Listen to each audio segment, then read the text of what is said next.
பிரியமானவர்களே, ஆண்டவராகிய இயேசு கிறிஸ்துவின் நாமத்தினாலே உங்களை வாழ்த்துகிறேன். இந்த நாளிலும் நம்முடைய தியானத்திற்காக அப்போஸ்தலனாகிய பவுல் பிலிப்பியருக்கு எழுதின நிருபம் 1 அதிகாரம் 11வது வசனத்தை நான் வாசிக்கிறேன்.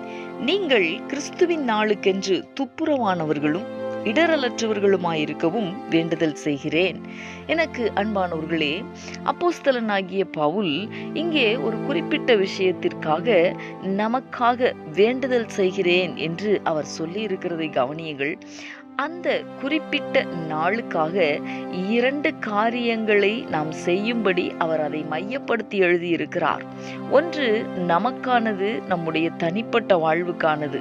மற்றொன்று நமக்கும் மற்றவர்களுக்கும் இடையே காணப்பட வேண்டியது. அன்பானவர்களே, எவரும் இயேசு கிறிஸ்துவை அறிந்தேன் என்று சொல்லுகிறவர்கள் கிறிஸ்துவின் நாளை பற்றியும் அறிந்திருக்க வேண்டியது அவசியமாயிருக்கிறது. இந்த கிறிஸ்துவின் நாள் என்பது இயேசு கிறிஸ்து மீண்டுமாக இந்த பூமிக்கு வரப்போகிற ஒரு நாள்.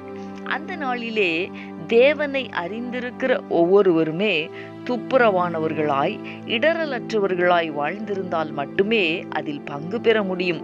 இல்லாவிட்டால் அந்த கிறிஸ்துவின் நாளிலே பங்கு பெற முடியாது. அன்பரே, துப்புரவு என்பது தேவனுக்கு பிரியமில்லாத எதையும் விட்டு விலகுவதுதான். இடரலற்ற வாழ்க்கை என்பது நம்முடைய சாட்சியின் ஜீவியம். அதாவது நம்முடைய வாழ்க்கை மற்றவர்களுக்கு ஒரு இடரலாய் அமைந்து விடக்கூடாது.